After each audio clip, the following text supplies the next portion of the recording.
Tant qu'il y aura des arbres. Une série d'histoires d'arbres racontées par des humains pour qui les arbres comptent.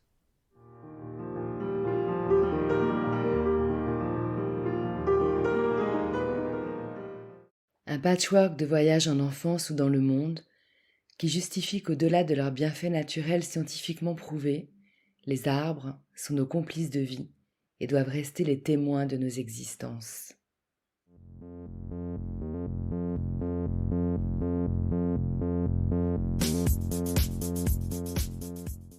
Je suis Nat Gross, fondatrice de Ma Pause Nature. Je guide des bains de forêt et des ateliers végétaux créatifs. J'aime fédérer autour de mes passions et créer du lien.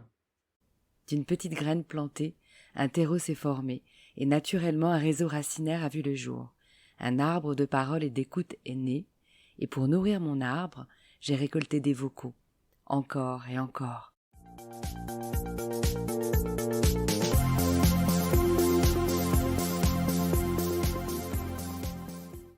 Tant qu'il y aura des arbres, il y aura de la vie. Je suis Vana, je suis née en Slovénie à Ljubljana, je vis à Paris et je travaille dans l'industrie musicale. Ivana, ça fait 20 ans que je la connais. On a fait beaucoup la fête ensemble, puis on s'est perdu de vue. Mais en gardant une relation intacte, vous savez, ce genre de relation du cœur, une complice à qui on ne doit rien et qui ne vous doit rien non plus. On a reconnecté pendant le confinement qu'elle passait dans sa maison de campagne, qu'elle ne voulait d'ailleurs pas quitter, où elle présentait ses arbres avec des surnoms qui me faisaient bien marrer. C'est une des premières à qui j'ai confié mon projet, parce qu'elle avait lancé son podcast Ivanite, où elle a même parlé de ma sylvothérapie. Il fallait oser. Son histoire d'arbre m'ayant bien perturbée, quand j'ai cherché qui passerait en premier, avec son ton si spontané, j'avoue, j'ai choisi la facilité. Merci ma Macha Béranger, trachouille de t'y coller. Alors, mon anecdote la plus marquante avec un arbre, c'est sans doute celle que j'ai vécue quand j'ai acheté mon premier jardin, moi toute seule avec mon mari, pour la première fois de ma vie. Et on a acheté ce jardin et cette maison à cause d'un saule pleureur, ou grâce à un saule pleureur. Parce qu'il surplombait comme ça tout ce jardin. On avait l'impression que c'était le toit du jardin, tu vois, un peu protecteur, comme ça, le plus vieil arbre. Il faisait quelque chose comme une vingtaine de mètres d'envergure, pareil, une quinzaine de mètres de haut.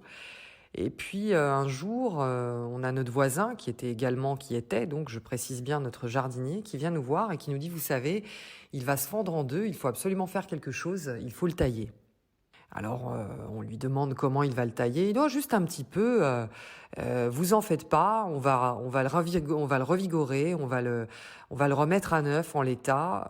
Et puis bon, bah les choses en restent là, on oublie, le temps passe. Et comme il avait les clés du jardin, un jour, on est revenu de Paris, dans notre jardin, et là, on a vu notre arbre étêté. Plus de tête, décapité, terminado, plus de cheveux, plus de feuilles. C'était un gigantesque tronc de 5-6 mètres, donc il l'avait complètement coupé en deux.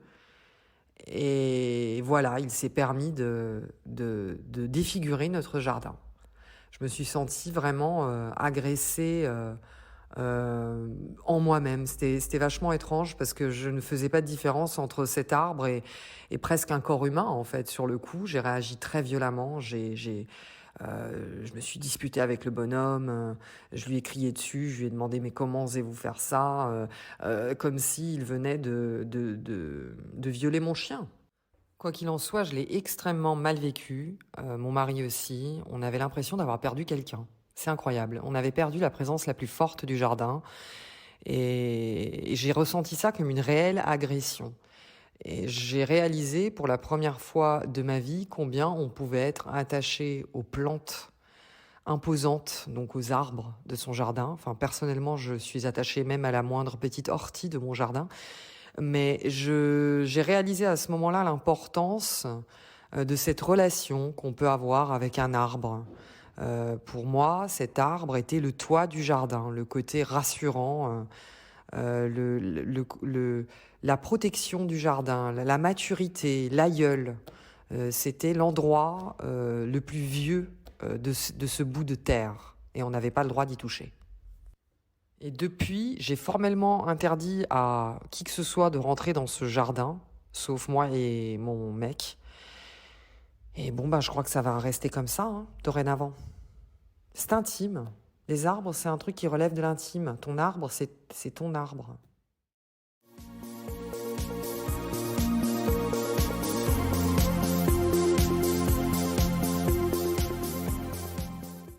Cet arbre social continuera sa croissance tant qu'il y aura des messages pour l'enrichir et le faire vivre. Vous êtes son eau et son soleil. Alors merci de l'aider à grandir en likant et partageant ce projet. Car tant qu'il y aura des arbres, il y aura le passé, le présent et l'avenir. Take a breath of deep fresh air.